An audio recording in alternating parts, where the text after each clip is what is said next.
Today, we're diving into the magical world of woodworking Christmas crafts. I have handpicked the 3 most enchanting woodworking crafts that you can make this holiday season. Whether you're a seasoned woodworker or just starting out, there's a project here for everyone. So go grab your tools and let's start this wood story. To make the 3D Christmas shapes, you're going to need any type of wood that you want your final project to be in. You can even do 2 different types of wood. That will look really interesting as well. It will need to be long enough that you can have 2 shapes on them, and that's approximately a 20-inch piece. And if you're the kind of person who like to have the plans in your hands, then go on down in the description and grab them so that you can follow along. Start by tracing your shapes on your chosen wood.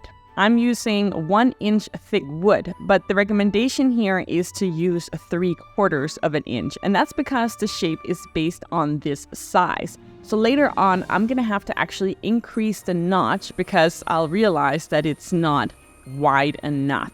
So when you are choosing your wood, it's much easier if you just start with 3/4. That way you don't have to make any adjustments.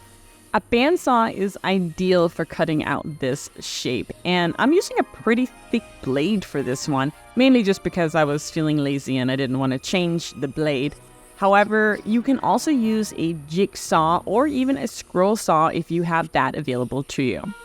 So the idea here is that once you have these 2 shapes cut out, they're going to fit perfectly inside of each other. And you can see that mine does not. And that's because of the thickness of the wood being that 1 inch that I mentioned instead of a 3/4 of an inch. So I'm just going to make some quick adjustments, and you can do the exact same if you find that they're not quite fitting. Just try to go small when you're cutting it out, like just do a little bit at a time. That will prevent you from getting big gaps later on. So once you've determined that the shapes are fitting perfectly, you can go ahead and sand them down. I'm just using the sanding to remove the rest of the Sharpie marks, and also I'm gonna make some nice bevels along the edges just using the sander. I'm not gonna use it on a router. It might be a little bit tricky to do on a router, but it's gonna give it a nice soft effect afterwards. And that's all that's required for this tree. You can then proceed to stain it or paint it or do whatever you'd like with it. But we'll cover that a little bit later in this video. Where's my good boys? Hi. Sit. Oh, good boy. For the Christmas tree candle holder, it's a great way to use up some of your scrap wood. The idea here is that we need enough wood to make a thickness that is at least 2 inches wide, but it can be wider. Maybe not any more than 3 inches, that it might look too bulky, but 2 to 2.5 would be perfect.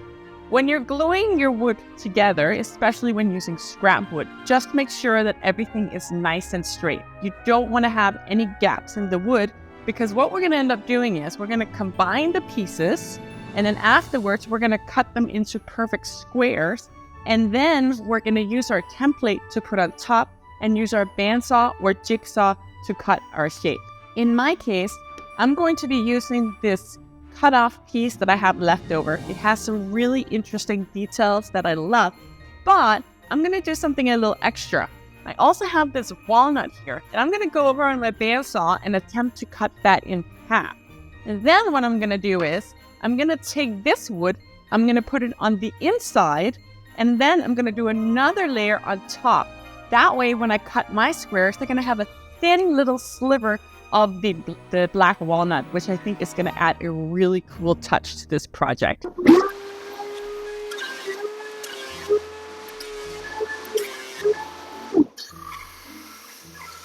So I just finished cutting my walnut into 2 pieces, and one piece did end up being a little bit bigger than the other one, which is okay because I want them pretty thin anyway. So one I can just go ahead and plane down on planer, which I did so that it's nice and smooth on both surfaces. But the problem is now that after I'm done with the bandsaw, this one is a little bit rough, so I could sand it down, but I really just want to make it nice and straight again, so I want to use the planer. But the wood is so thin that if I go ahead and run this through my planer right now, I run the risk of it completely shattering. So definitely don't want to do that. So what I can do instead is I can make a little sled for it. Because my one side is straight, I can use another piece of wood that's completely straight, and I can make a little slant for it. All you need is a bit of tape. Put that on. Just make sure that it fits in the right spot.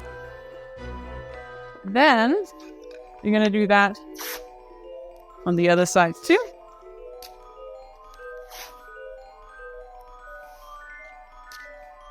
Okay, it was a little slobby here.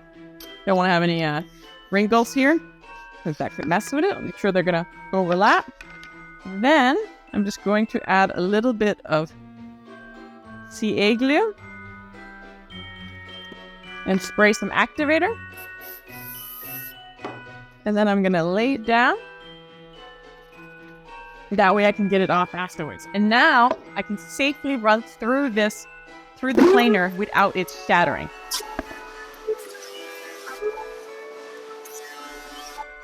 And there you have it. Perfectly straight and flat again, without the risk of it shattering.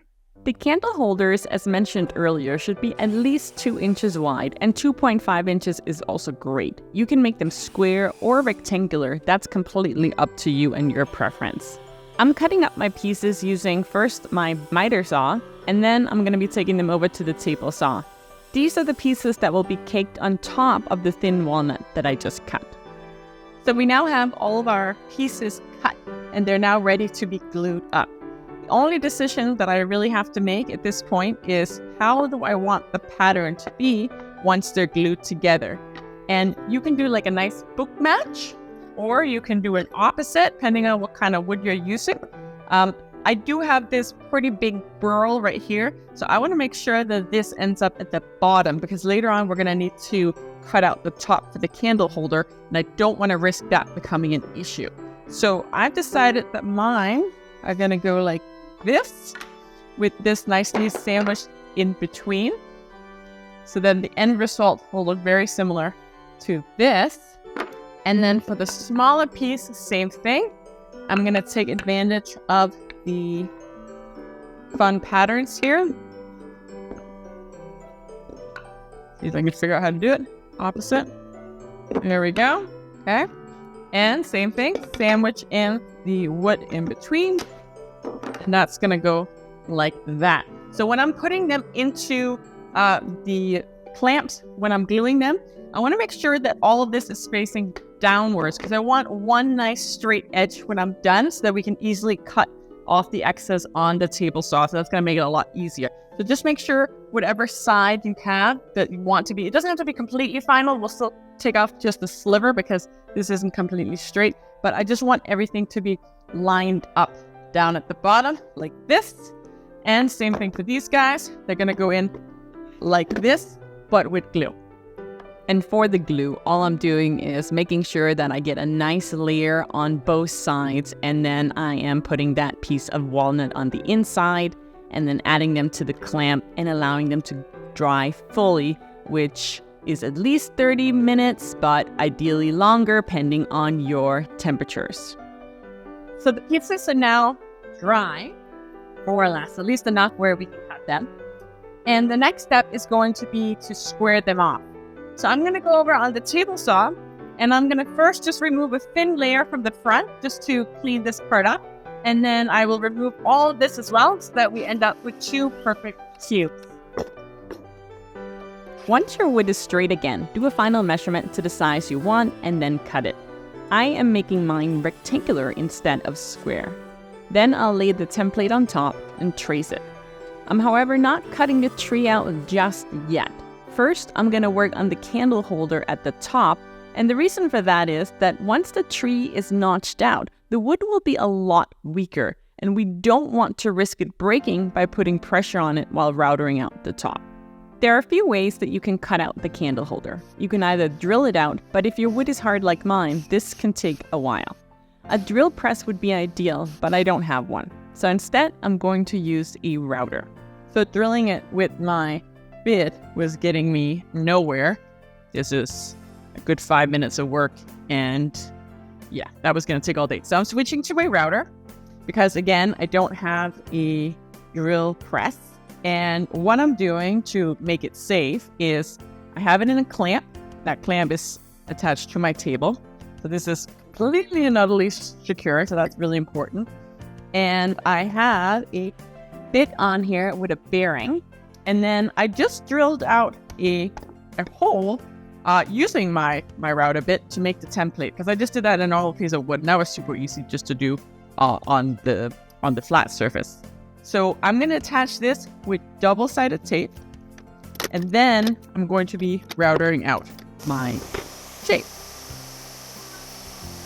Once the candle holder is fully routered out, you can safely proceed to cutting out the inside tree using a bandsaw or a jigsaw.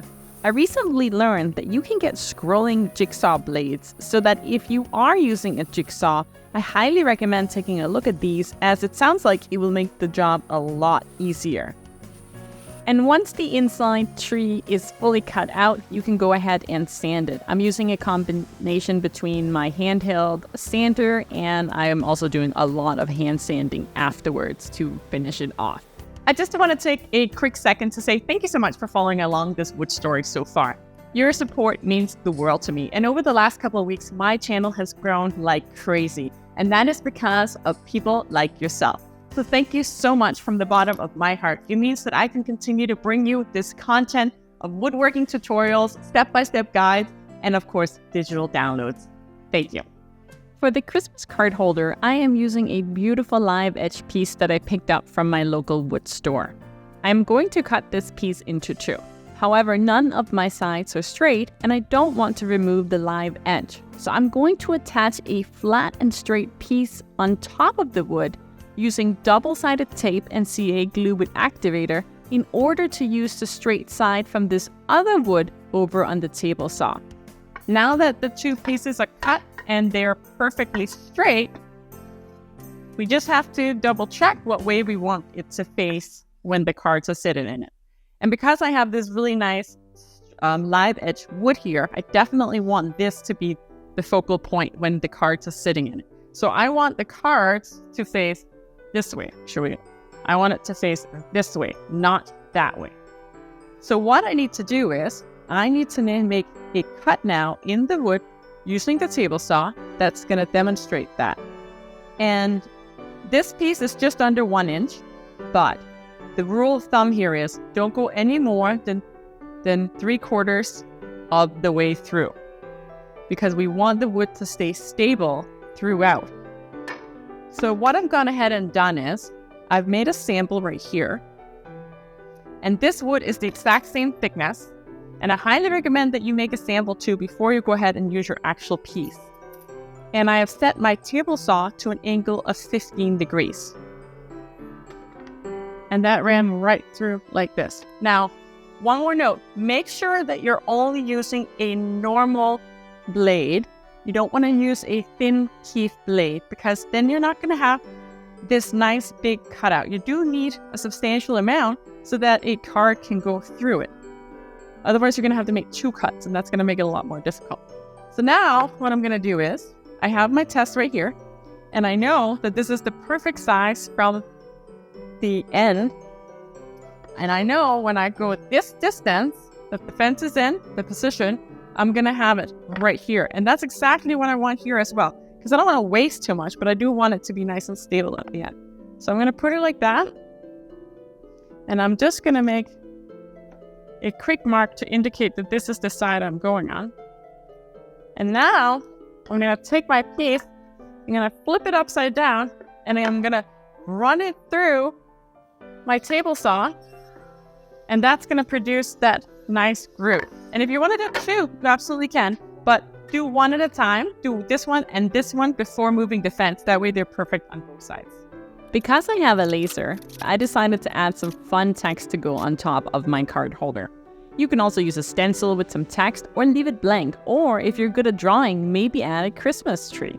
The last step for all of these projects is protecting them so that they will last for years and years to come. I am using linseed oil because it brings out the beauty of the wood, and I don't need to worry about food contact for any of these projects. The best thing about these projects is that they were all done in a few hours, so you can easily batch out a whole bunch of these, perhaps to take with you to the craft fair. And just like that, these 3 simple Christmas projects were ready to be displayed and enjoyed.